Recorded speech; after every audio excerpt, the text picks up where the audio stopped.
Jason Ivy. Welcome to my show. Thank you, thank you. Pleasure to be on the MB show.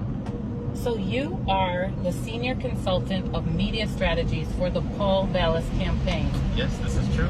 This is How did you come to get that job? You know, I kind of kept up with him over the last 4 years since I first met him. And, a friend of mine, Brantford, his father said, I want you guys to meet this guy who's running. And it turned out to be him. He gave us a chance. So you work for the Paul Vallas campaign. Let me ask you, are you voting for Paul Vallas? So, I voted for him the first time, and I haven't heard anything that has made me change my mind, otherwise. Why are you voting for him?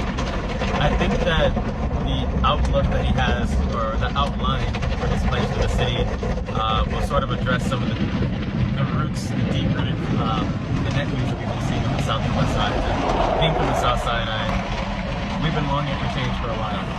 And we're going to hold him accountable. So if he doesn't deliver, then there will be consequences. What do you say about people that say that he is, he represents the old political machine of Chicago, whereas Brandon Johnson is a reformer, he's forward-thinking? Well, I hadn't heard of Brandon Johnson before the campaign, so I really can't speak to his record.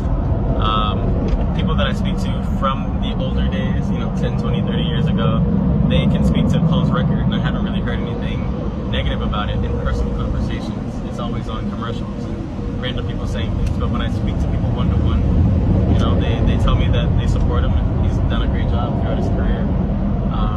So old guard wise, I don't know. I mean, I'm a young person. I can't speak to that. But I don't think that Paul is antiquated in his thinking. I just think that in the history of this city, every mayor has covered up things that should have been revealed that has really hurt the most vulnerable people in the city.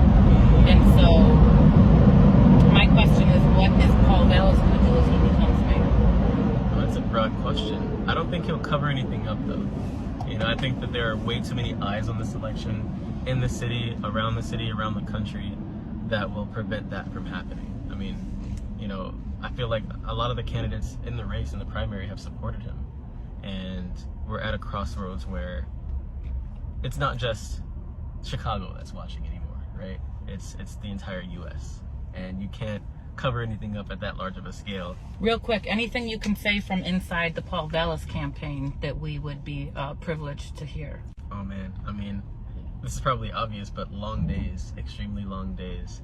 And honestly, I gotta give my props to Paul and any other candidate who's running the primary, the runoff, because this stuff is taxing. It's 12 to 15 to even 20 events in one day sometimes.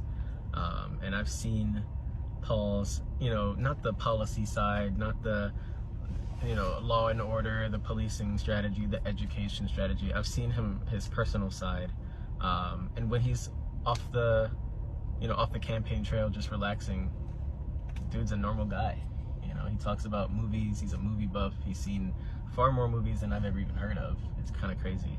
And at the end of the day, he's tired just like everybody else.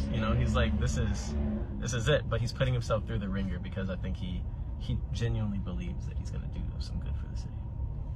Thanks for being on the show. Thank you.